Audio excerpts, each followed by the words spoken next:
गरीब और गरीब हो रहा है और अमीर हो रहा है। सुबह उठते कहीं बम की धमकी मिलती, कहीं दंगे की। ये अमृत काल है सर, ये धमकी काल है। कितना बढ़ रहा है आर्टिकल 15 सर। भारत में आज भी घोड़ी चढ़नी बैठनी होती है। सर क्या दलितों को यहाँ भी बोलने का इजाजत नहीं है? सर अगर सबको 4 मिनट दे दो, ये भेदभाव नहीं चलेगा दलितों के साथ। Time is 4 minute, don't waste. भाई सर आप चेक करो, अगर सबको 4 मिनट दिए तो आप मना करो, मैं बंद कर देता हूँ इसको। क्या दलितों को सबसे आखिरी में नंबर मिलेगा और बोलने का मौका मिलेगा? क्या मजाक कर रहे हैं सर आप? No, all independent people are having only 4 minutes. You take sir independent में अपनी पार्टी का मेंबर हूँ सर, और जीत के आया हूँ सर, किसी की दया में नहीं आया। आज हम संविधान की गौरवशाली यात्रा पे बात करने के लिए चर्चा कर रहे हैं। कल से ये चर्चा चल रही है सर। मैंने बहुत सारे दोनों पक्ष के और जितने भी हमारे मेंबर है सुना सर, उनको बड़े बड़े नेता हैं सर। इसके भाग 1 में लिखा हुआ है India that is Bharat, Hindustan नहीं लिखा हुआ है सर। लेकिन सारे नेता संविधान पर चर्चा कर रहे हैं, लेकिन हिंदुस्तान ही कहेंगे, भारत कहने की हिम्मत नहीं जुटा पा रहे। ये बड़ा सवाल है सर कि क्या संविधान के हिसाब से बात रखी जा रही है। मैं धन्यवाद दूंगा फूले साहू बाबा साहब अम्बेडकर को और मेरे नेता मान्यवर साहब श्री काशीराम को। 25 नवंबर 1949 को संविधान को सौंपते हुए डॉक्टर बाबा साहब अम्बेडकर ने कहा था कि 26 जनवरी 1950 को हम विरोधाभास भरे जीवन में प्रवेश करने जा रहे हैं। राजनीतिक जीवन में तो हमारे पास समानता होगी, लेकिन सामाजिक और आर्थिक जीवन में असमानता होगी। क्या ये चुनौती आज 73 साल बाद दूर हुई है? भारत ने 26 जनवरी 1950 को संविधान लागू होने के साथ खुद को एक संप्रभु लोकतांत्रिक और गणतांत्रिक राज्य होने का ऐलान किया।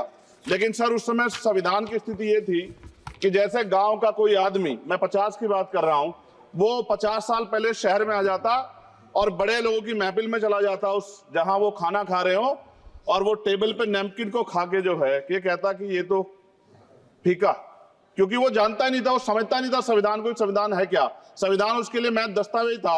ये जिम्मेदारी थी राजनीतिक दलों पे कि वो संविधान को व्यवहार में लेके आते। और इसके इतने सारे आर्टिकल हैं, अगर इनको व्यवहार में लाया जाता तो मुझे लगता कि आज देश बहुत बदल गया होता। बाबा साहब ने कहा था कि लोकतंत्र भारतीय भूमि का केवल ऊपरी पोशाक है। उनके अनुसार यहाँ की संस्कृति अनिवार्य तौर पर लोकतांत्रिक है। भारत जैसे गरीब और गैर बराबरी वाले देश में संविधान के जरिए छुआछूत खत्म करना, वंचितों के लिए सकारात्मक उपाय करना, सभी वयस्कों के लिए मतदान का अधिकार देना और सबके लिए सम्मान अधिकार तय करना, ये बहुत बड़ी उपलब्धि थी सर। ये संविधान है कि आप वहां बैठे हैं और मैं यहाँ खड़ा होकर अपनी बात रख रहा हूं, और इस देश में आदिवासी महिला के तौर पे जो है राष्ट्रपति बनी है, और प्राइम मिनिस्टर तो नहीं बना, लेकिन शेड्यूल कास्ट के बड़े नेताओं को भी जो है राष्ट्रपति बनने का मौका मिला। ये संविधान की देन। अगर वोट हम पे नहीं होता तो शायद अमीर और जो राजा महाराजा खुद को मानते हैं हमारी गलियों तक नहीं आ पाते, हमारे हाल नहीं जान पाते। आजादी का मतलब सर सिर्फ अधिकार पाना भर नहीं है। इसके लिए हमारे संविधान में सरकार और नागरिकों के अधिकारों के साथ साथ उनके कर्तव्यों का विस्तार से उल्लेख किया गया है। बाबा साहब ने संविधान सभा में दिए गए भाषण में कहा था कि स्वतंत्रता आनंद का विषय है, पर अब हमें अपनी जिम्मेदारियों पर भी ध्यान देना होगा। संविधान ने सुनिश्चित किया कि रानी के पेट से राजा जन्म नहीं लेगा, वोट से नेता तैयार होगा। आर्थिक बराबरी के लिए सरकार क्या कर रही है? गरीब और गरीब हो रहा है और अमीर हो रहा है। सुबह उठते कहीं बम की धमकी मिलती, कहीं दंगे की। ये अमृत काल है सर, ये धमकी काल है। कितना बढ़ रहा है आर्टिकल 15 सर। भारत में आज भी घोड़ी चढ़नी बैठनी होती है। सर क्या दलितों को यहाँ भी बोलने का इजाजत नहीं है? सर अगर सबको 4 मिनट दे दो, ये भेदभाव नहीं चलेगा दलितों के साथ। Time is 4 minute, don't waste. भाई सर आप चेक करो, अगर सबको 4 मिनट दिए तो आप मना करो, मैं बंद कर देता हूँ इसको। क्या दलितों को सबसे आखिरी में नंबर मिलेगा और बोलने का मौका मिलेगा? क्या मजाक कर रहे हैं सर आप? No, all independent people are having only 4 minutes. You take sir independent में अपनी पार्टी का मेंबर हूँ सर, और जीत के आया हूँ सर, किसी की दया में नहीं आया। Take 1 minute and finish. Sir कल भी बोले तो एक दलीय पार्टी के लोग, आप मौका दो सर। मूछे रखने पर हत्या होती है, महिलाओं पे, छोटे मासूम बच्चों पर रेप हिंसा होती है। एनसीआरबी का डाटा देकर डर लगेगा। यही 1 किलोमीटर में संविधान को जला गया, और महाराष्ट्र के परभनी में अभी भी संविधान को नष्ट किया गया, उसकी कॉपी को। आर्टिकल 25-26 में संविधान में सभी को धार्मिक आजादी। कहाँ है दलितों की, मुसलमानों की, जैनों की, बौद्धों की, ईसाइयों की? छत्तीसगढ़ में सतनामी समाज को संविधान की अपनी धार्मिक आजादी के आधार पर जो है उनको अपमानित करके जेल में बंद कर दिया। संभल, अजमेर, अयोध्या सब इसका उदाहरण है। आज ये सरकार आलोचना डरती है। कितने लोग जेल में बंद है?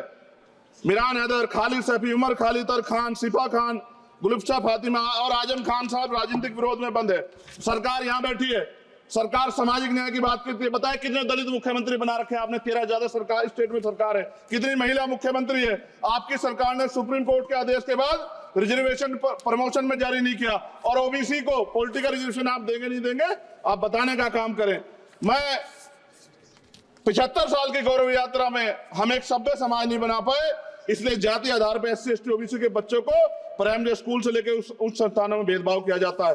सरकार निरंकुश हो गई, कोई बुलडोजर से कार्रवाई करता है। कल मंत्री जी ने कहा हमने राष्ट्रीय पिछड़ा वर्ग आयोग बनाया, 69 शिक्षक भर्ती में उसकी सिफारिशों को नहीं माना। EWS के जरिए आपने संविधान पे आरक्षण के प्रावधान पे हमला किया। 1 मिनट में खत्म कर रहा हूं सर। संविधान सर, न्यायपालिका में आर्टिकल 124 ये कहता है सर, ये अधिकार जो है। Sundar sir, please conclude. Sir 1 minute में Please conclude. संविधान में न्यायाधीशों की नियुक्ति का अधिकार राष्ट्रपति के द्वारा होना चाहिए, अभी तक नहीं हो रही है। All India judicial service commission कब बनेगा? क्या चंद परिवार ही सर जज बन सकते हैं? और आज हम सर, मैं सरकार से सवाल पूछना चाहता हूं सर, सेवाओं में SC ST OBC वर्ग का कितना प्रतिनिधित्व है? भारत सरकार के मंत्रालयों के अधीन PSU में, बैंकों, बीमा कंपनियों में और स्वस्थायी संस्थानों में आउटसोर्स तथा कॉन्ट्रैक्ट पर वर्तमान कार्यरत कर्मचारी कुल कितनी संख्या है? आउटसोर्स और कॉन्ट्रैक्ट में कार्यबल SC ST OBC कितना प्रतिशत है? निजी क्षेत्रों में कार्यरत कर्मचारी, उनके SC ST OBC की वर्ग लाभ। सर खत्म कर, लास्ट पॉइंट सर। सर मैं फिर स्पष्ट तौर पर कह रहा हूं सर, यहां बैठे SC और OBC के मेंबर से कह रहा हूं सर, उनको सामाजिक जिम्मेदारी का ध्यान भी रखना चाहिए। पार्टी के प्रति वफादारी के साथ साथ अपने वर्गों के प्रति ईमानदारी भी रखनी चाहिए। ईमानदारी नहीं होगी तो इन वर्गों का भला नहीं हो सकता, और हमें बहुत सरकारों से उम्मीद नहीं है। अगर आप ये वीडियो YouTube पर देख रहे हैं तो हमारे चैनल को सब्सक्राइब करें और बेल आइकन को दबाना ना भूलें। अगर आप Facebook पर ये वीडियो देख रहे हैं तो हमारे पेज को लाइक करें।